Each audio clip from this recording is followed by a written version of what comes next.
दमदार संकेत आपकी स्क्रीन पर आते हुए दिख रहे हैं। 250 अंकों का उछाल एसजीएक्स निफ्टी पर आपको इस समय दिखेगा। 17,200 के ऊपर आपको एसजीएक्स निफ्टी इस समय ट्रेड करते दिख रहा है। वही नहीं, अमेरिकी फ्यूचर्स में जबरदस्त एक्शन है। एशिया के बाजारों में जानदार तेजी आपको आती हुई दिख रही है। 2 से 2.5% का उछाल आपको एशिया के बाजारों में दिख रहा है। कल अमेरिका में काफी सुस्त शुरुआत के बाद आपने एक जबरदस्त उछाल देखा और इंट्राडे में जो बड़ा रिवर्सल आया है उसके बाद आप देख रहे हैं कि आज सुबह अक्रॉस एशिया एक बड़ी तेजी इस समय बनी हुई है और इस तेजी में हम भी देख रहे हैं हमारा एसजीएक्स 17,200 के ऊपर आपको ट्रेड करते दिख रहा है। 1.5% की तेजी बढ़ रही है और ये और ऊपर ही जाते हुए दिख रहे हैं एशिया के बाजार इस समय। क्यों इतना बड़ा रिवर्सल आया है, क्या है एक्शन, डेटा क्या कह रहा है और किस तरह की मूव्स कल आपने देखी। मेरे साथ वरुण जुड़ रहे हैं स्टूडियो में बताने के लिए कि अमेरिकी बाजारों में और अब ग्लोबल बाजारों में हो क्या रहा है। वरुण, फ्राइडे का दिन है, बाजार भी सेलिब्रेशन के मूड में चल क्या रहा है? डेफिनेटली दीप, तो फ्राइडे का मूड पूरे तरह से सेलिब्रेशन ग्लोबल मार्केट्स में देखने मिल रहा है। और एक बात समझ में आ रही है कि हम अक्सर देखते थे कि सेल ऑन न्यूज होता था, इस बार बाय ऑन न्यूज हुआ है। क्योंकि न्यूज जो थी वो खराब आने वाली थी और वो था इन्फ्लेशन का आंकड़ा, और आया भी करीब 8.2% पे आया है। 8.3% से गिर के यूएस का जो इन्फ्लेशन का आंकड़ा है, हालांकि 8.1% के आसपास का अनुमान था। इसके लिए आपने देखा कि जब वो आंकड़ा आया उसके बाद यूएस के मार्केट्स में एक अच्छा खासा सेल ऑफ देखने मिला। लेकिन जैसे ही वो आंकड़ा आया उसके बाद लोगों ने कहीं ना कहीं उसको डाइजेस्ट किया और उसके बाद आप देखेंगे तो एक शार्प स्पाइक जो है वो यूएस के मार्केट्स में देखने मिला। आप देखिए निचले स्तर से 1400 पॉइंट के आसपास की रिकवरी देखने मिली है। ऐसा इस तरह की वॉलेटिलिटी जो है वो यूएस के मार्केट्स में देखने मिली है। 825 पॉइंट के आसपास जो है चढ़कर यूएस के मार्केट्स यानी कि डाउ जोन्स जो है बंद हुए। 6 दिन की गिरावट के बाद एसएनपी में कल नैस्डैक में अच्छा खासा उछाल देखने मिला। तो जो इकोनॉमिक आंकड़े जो कि सब मान के चल रहे थे वैसे भी शायद कि खराब आएंगे, मैं इसके लिए कह रहा हूँ मान के चल रहे थे क्योंकि आप 6 अक्टूबर की क्लोजिंग देखिए डाउ जोन्स की 29,900 के पास थी। उसके बाद लगातार अगर आप देखेंगे तो 29,200 से 300 के बीच में डाउ जोन्स ट्रेड कर रहा था। यानी कि इन 4 दिनों में लगातार यूएस के मार्केट्स में सेल ऑफ हुआ था। और कल जब वो न्यूज़ आई उसके बाद लोगों ने राहत की सांस ली कि चलिए ठीक है, अब तो ये पता ही है कि नवंबर और दिसंबर दोनों बार 0.75% के आसपास डाउ कहीं ना कहीं अपने रेट हाइक जो है वो कर सकता है, ये लोग मान के चल रहे हैं। और उसके बाद आपने देखा कि यूएस के मार्केट्स में ये तेज़ी जो है वो आपको देखने मिली। डाउ जोन्स देखिए, माफ़ कीजिएगा, बॉन्ड यील्ड्स देखिए 4% के आसपास वो भी पहुंची, तो कहीं ना कहीं इसका इम्पैक्ट भी देखने मिला। लेकिन अब कहीं ना कहीं काफ़ी हद तक अगर आप देखेंगे ना तो यूएस के मार्केट्स में एक और शिफ्ट देखने मिल रहा है और वो है इन्फ्लेशन का आंकड़ा। तो हम पता चुके हैं, अब सबको पता है नतीजे आने वाले हैं। और आज अगर आप देखेंगे तो JP Morgan, Morgan Stanley, Wells Fargo, इन सभी कंपनियों के नतीजे आने वाले, इन सभी बैंक्स के नतीजे आने वाले हैं।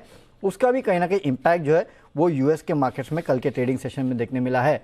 और एक बात और हुई है दीप, आप देखिए सिंगापुर का जीडीपी आंकड़ा, सिंगापुर का जो जीडीपी आंकड़ा निकल के आया है वो 4.4 के आसपास निकल के आया है, जबकि लोग मान रहे थे कि 3.4 के आसपास निकल के आएगा। और दरअसल लोग अब ये मान के चल रहे कि शायद वो जो रिसेशन के फियर्स थे, एटलीस्ट सिंगापुर में वो रिसेशन के फियर्स नहीं है। कहीं ना कहीं ये भी एक एडेड एडवांटेज है या फिर एडेड पॉइंट है, जिसकी वजह से आप देख रहे हैं कि आज सुबह एशियन मार्केट जो है वो भी अच्छे खुल रहे हैं। तो मेरे ख्याल से जो खराब खबर थी उसको डाइजेस्ट कर लिया और कहीं ना कहीं मार्केट अब आगे देख रहा है कि शायद जो अर्निंग्स है और जो जीडीपी आके बाकी लोगों के आ रहे हैं वो अच्छे आ रहे हैं। आज भी चाइना में इन्फ्लेशन और ट्रेड डेटा का नंबर आने वाला है, देखना होगा कि वो क्या निकल के आता है। तो जो खराब खबर थी उसको इन्होंने पचाया और उसके बाद आपने देखा कि एक बाय ऑन न्यूज़ का माहौल देखने मिला। और वैसे भी ये खबर आने के पहले 700-800 पॉइंट अगर डाउ जोन्स गिरी चुका था तो ओवरसोल्ड था, सबको पता था। अब देखिए रिवर्सल आ चुका है। 6 दिन से वैसे भी हम देख रहे थे अमेरिकी बाजार गिर रहे थे, तो खराब खबर है, कोई भी अच्छी खबर नहीं है। बट हाँ, बाजार ने इस पर रिएक्शन आपको पॉजिटिव दिया क्योंकि ऑलरेडी हल्के हो चुके थे। बहुत बहुत शुक्रिया वरुण हमारे साथ जुड़ने के लिए और ये सारे संकेत समझाने के लिए। इनफैक्ट अनिल जी से भी बात करते हैं इस पर, एक बार उससे पहले देख लेते हैं कि कल संस्थागत निवेशकों ने क्या किया। वैसे तो बाजार गिरकर ही बंद हुए, एफआईएस की लगातार कैश में बिकवाली है, कल भी 1600 करोड़ से ज्यादा की बिकवाली देखी। डीआईएस ने हल्का सपोर्ट जरूर देखा है, फ्यूचर्स में भी बिकवाली रही, उतना बड़ा आंकड़ा नहीं था बट हाँ इंडेक्स फ्यूचर्स करीब 550 करोड़ और स्टॉक फ्यूचर्स में 1000 करोड़ की बिकवाली थी। वीकली एक्सपायरी भी थी, तो उस लिहाज से भी ये डेटा आपको देखना जरूरी रहेगा। आइए फिर समझते हैं जी बिजनेस के मैनेजिंग एडिटर अनिल सिंघवी के साथ कि कल हुआ क्या है ग्लोबल बाजारों में, आपको क्या यहां से समझना है और साथ ही आज के लिए क्या आपको बनानी है रणनीति। आइए करते हैं उनका स्वागत।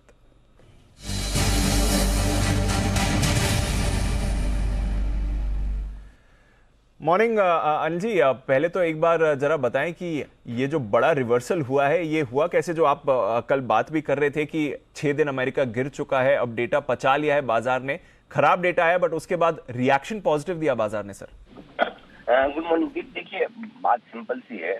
8.1, 8.2 और 8.3 में फर्क कितना है? पिछली बार 8.3 था, 8.1 आना था, 8.2 आ गया। तो ऐसा नहीं कि डेटा कोई बहुत खराब आया और ऐसा नहीं कि डेटा अच्छा है। रहा सवाल बाजारों का, तो बाजारों का रिएक्शन तो वैसा ही होता है कि आप बड़ी इवेंट के पहले किस तरह से पोजिशनिंग करके जा रहे हैं। अब क्योंकि डेटा थोड़ा सा खराब लगा तो एकदम से और रिएक्शन आया, मार्केट ओवरसोल्ड थी और इंट्राडे में कल अमेरिकी बाजार और ज्यादा गिरकर नए बॉटम पर पहुंचे, ओवरसोल्ड हो गए। बस वहीं से एक शॉर्ट कवरिंग रैली आनी चाहिए। सो फंडामेंटली अगर आप देखेंगे, इकोनॉमिक डेटा के लिहाज से देखेंगे तो कोई खास कहीं कुछ बदलाव नहीं है, लेकिन मार्केट की पोजीशन के लिहाज से देखेंगे तो शॉर्ट कवरिंग के लिए एक ट्रिगर चाहिए था और वो ट्रिगर बाजारों को निचले स्तरों से मिला। और कल की तेजी और या कल की जो पूरी की पूरी रैली और रिकवरी हुई है उसमें शॉर्ट कवरिंग का सबसे बड़ा योगदान है।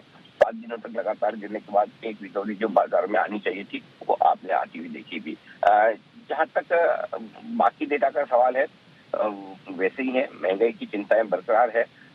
अगली पॉलिसी जो फेड की आएगी वो जाहिर सी बात है कि अमेरिका की बाजारों की रैली देखकर नहीं आएगी, वो महंगाई के आंकड़ों को देखकर ही आएगी। तो महंगाई की चिंताएं बरकरार रहेंगी। बाकी बॉन्ड यील्ड्स, डॉलर इंडेक्स थोड़ा बहुत इसीलिए नीचे आए हैं कि चलो ठीक है, थोड़ी बहुत प्रॉफिट बुकिंग की जाए। सो आई थिंक जो कुछ भी हुआ है हल्का एक ट्रेड रिवर्सल माना जाना चाहिए जो कल अमेरिका में हुआ। चलिए, रिवर्सल हुआ है, अच्छी बात है, और 30,000 के ऊपर डाउन है, क्लोजिंग भी दिखाई है। हमारे लिए कितना अहम रहेगा सर? आज न्यू वीकली एक्सपायरी भी शुरू हो रही है, वीकेंड सेशन भी है, आज के लिए हमारे बाजार पर क्या स्ट्रैटेजी होनी चाहिए? देखिए, तेजी तो होगी हमारे बाजारों की भी, लेकिन अगर कल ये होता तो और भी मजा आता, क्योंकि कल काफी शॉर्ट्स भी थे सिस्टम में। कल वीकली एक्सपायरी हो जाने के बाद आज आपको ज्यादा सारा फ्रेश खरीदारी का चाहिए। देखते हैं कि आज कितनी खरीदारी बाजारों में होती है, क्योंकि हम जो ट्रेडिंग रेंज में है, जैसे हम 17,000 के नीचे आते हैं, 16,800 17,000 की रेंज में आपको सपोर्ट आता हुआ दिखता है, और उसके बाद 17,200 17,400 की रेंज में जब आते हैं तो वहां पर आपको प्रॉफिट बुकिंग आती हुई दिखती है। तो आज उस रेंज के ऊपरी सिरे की तरफ जाने की कोशिश करेंगे। भारतीय बाजारों ने एक ट्रेंड तो साफ दिखा रखा है कि जब भी अमेरिकी बाजार गिरते तो हमें गिरना कम है, क्या बढ़ने में हम आउट परफॉर्म कर सकते हैं, ये देखना इंटरेस्टिंग होगा आज के लिए। कुछ चीजें अच्छी है हमारे लिए, पोजिशन हल्की है, FIC इंडेक्स लॉन्ग पोजीशन 19% के आसपास ही है, तो बढ़ने के लिए हमारे पास पर्याप्त जगह है। सो उस लिहाज से मुझे लगता है कि सपोर्ट आज के लिए 16,950 17,025 रहेगा। पिछले 3 दिनों से हम इसी रेंज में सपोर्ट ले रहे हैं। ऊपरी स्तरों पर 17,200 को पार करके टिकने पर 17,275 17,325 ये रेंज होगी जहां तक निफ्टी जाने की कोशिश कर सकता है।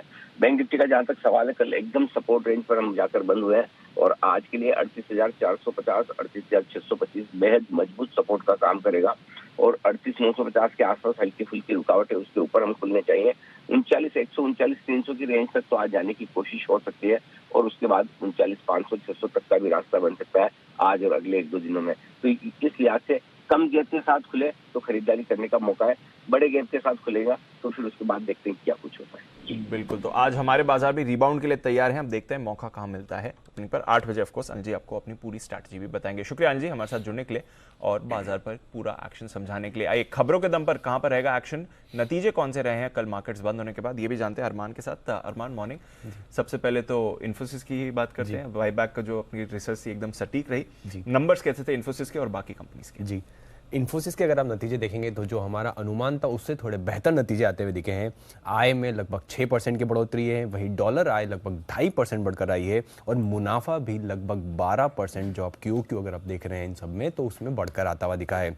एट्रिशन रेट पहले के अगर क्यू के कंपैरिजन में थोड़ा कम होकर आया है, 28.4% से घटकर लगभग 27% के आसपास आया है। उसी के साथ साथ जो हमारी रिसर्च थी उस पर मोहर लगती हुई दिखी कि जो बोर्ड ने जो बायबैक है उसको लगभग 1850 का जो मैक्सिमम प्राइस है वो रखा है और जो रूट है वो ओपन मार्केट का रूट है और लगभग 9,300 करोड़ का जो है वो खर्च बायबैक के लिए करने वाले हैं। माइंट्री के भी अगर नतीजे आप देखेंगे तो वहां पर वो हमारे अनुमान से बेहतर नतीजे आए हैं।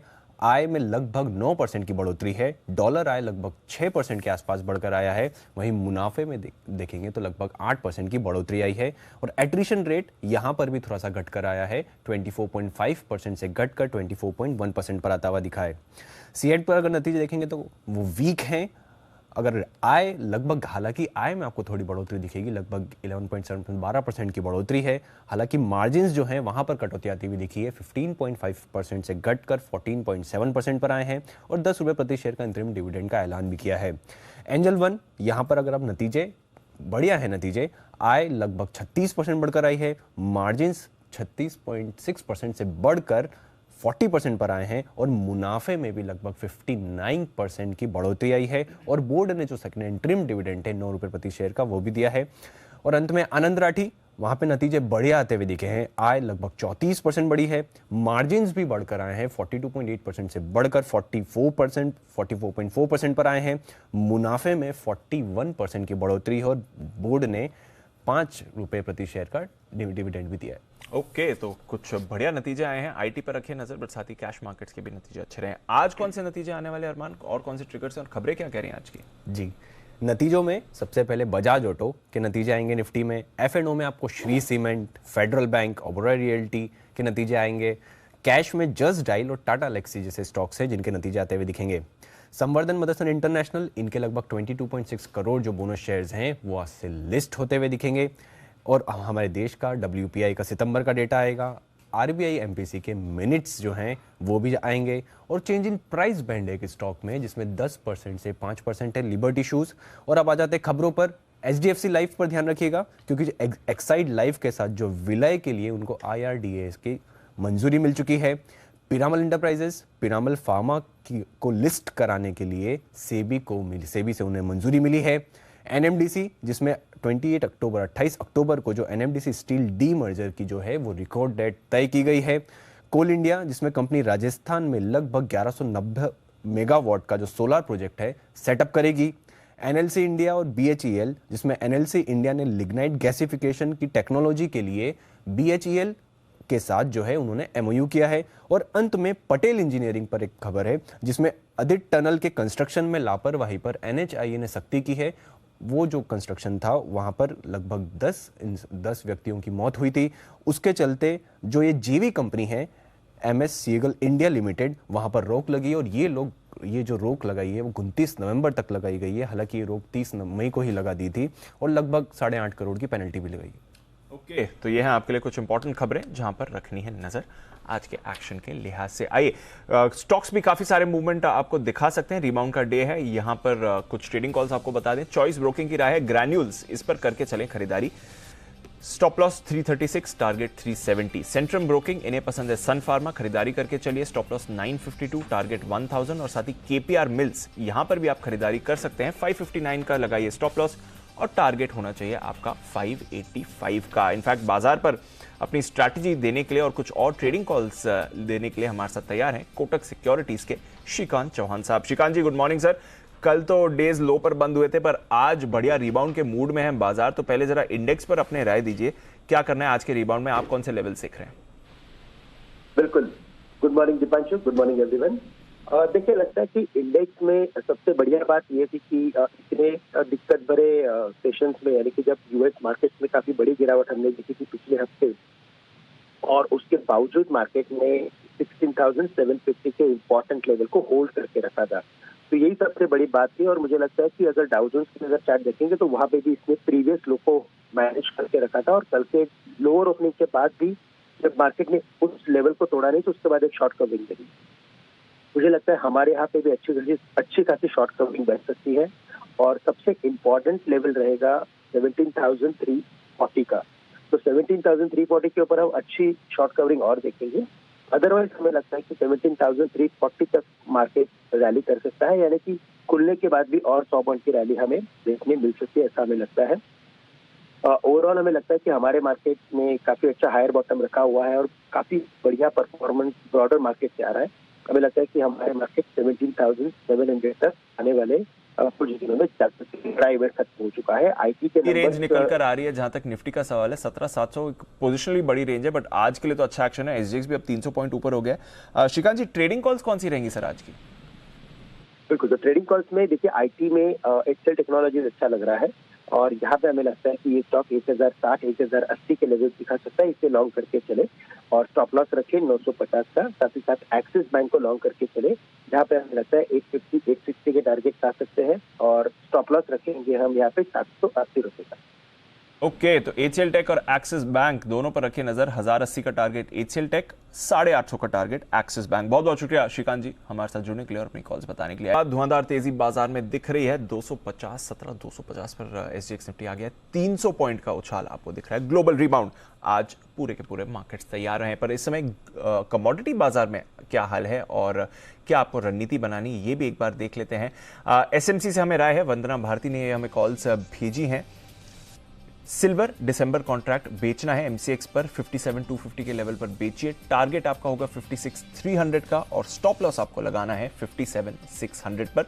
डॉलर मजबूत हो रहा है और इसलिए मेटल्स पर कमजोरी आपको आती हुई दिख सकती है, इसलिए कॉपर यहां पर भी करनी है बिकवाली। एमसीएक्स पर अक्टूबर कॉन्ट्रैक्ट बेचना है 655 के लेवल पर। टारगेट होगा आपका 646 और स्टॉप लॉस लगाना है 659। इसके साथ ही कुछ दमदार ब्रोकरेज रिपोर्ट्स पर भी नजर डाल देते हैं। इन्फोसिस रहेगा फोकस में, कल 5.5% एडीआर ऊपर था, नतीजे भी अच्छे रहे हैं। टारगेट सीएलएसए ने बढ़ाया है, 1750 से बढ़ाकर 1800 का टारगेट कर दिया है। बाई की ही रेटिंग है। मैक्वायरी इनकी आउट परफॉर्म रेटिंग है और टारगेट इनका 1870 का रहेगा। मॉर्गन स्टैनली को भी पसंद है। ओवरवेट का लक्ष्य है पर टारगेट इनका सिर्फ 1550 तक का है। क्रेडिट स्विस इनकी आउट परफॉर्म रेटिंग है, 10 रुपए से टारगेट बढ़ाया है, 1700 से बढ़ाकर 1710 का किया है।